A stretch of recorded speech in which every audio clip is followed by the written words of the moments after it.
That's okay.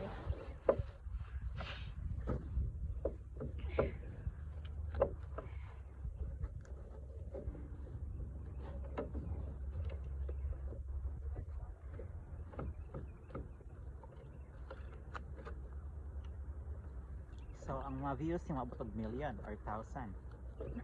Wala. Pero sa TikTok no, naka-million ko. Okay. Pero wala pa ko na monetize kay nagbag-o man gugugod. Wala rin ka na monetize yay. Wala sa TikTok, wala. So sa kuan lang ka na monetize sa Facebook. Oh, pila ra man eh. $6 na po at least $6 sa Pilipinas 500 na na. From March 693. From December January man siguro no? January to March.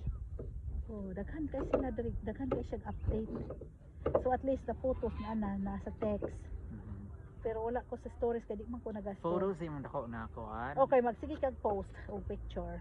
Sige di og post pero asa mag-post dito lang gyapon sa kuan sa dito padlok nimo sa kuan. Oh, adto ka mo click aron mo din ako. ayaw diretso. Everyday di ako mag-post ng photos. Oh, adto ka sa naay murag sa traffic pa. Kay makita nila. Oh.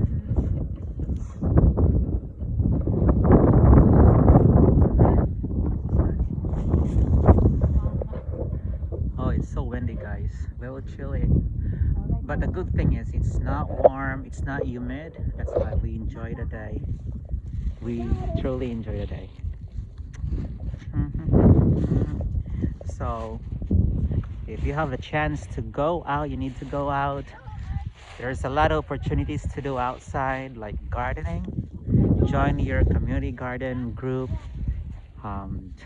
Start cultivating the soil. It's about time for that. So right now we're pretty much like preparing the gardening bed and somehow putting some of the seedlings as well that grows during springtime.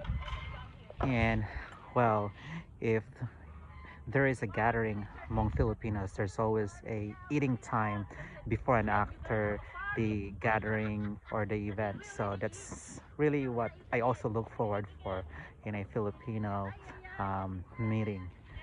So well, thank you so much for watching, and I do hope that you enjoy my video. And it looks like we are wrapping up because it's already about time to go.